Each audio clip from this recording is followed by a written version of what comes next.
સુરતમાં મોબાઈલ ફોનને હેક કરી 10,50,000થી વધુ ઓનલાઈન ટ્રાન્સફર કરાવવાના ગુનામાં વધુ એક આરોપીને સાયબર ક્રાઇમે ઝડપી પાડ્યો છે.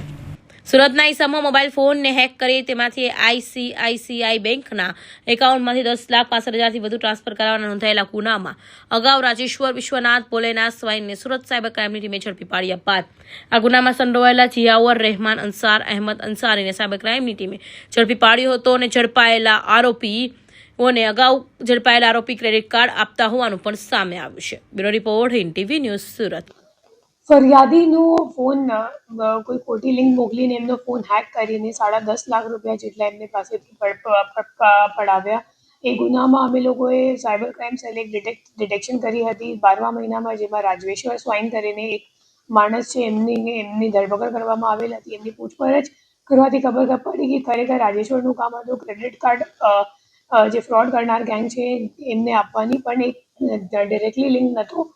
જે ફ્રોડ કરનાર ગેંગ છે જામતારાની ગેંગ છે અને રાજેશ્વર સ્વાઈન એક ઝિયાઉલ અંસારી કરીને એક બીજો માણસ છે એમના મારફતે જે મંડલ ગેંગ છે જામતારાવાળી એમની સાથે સંકળાયેલ હતો.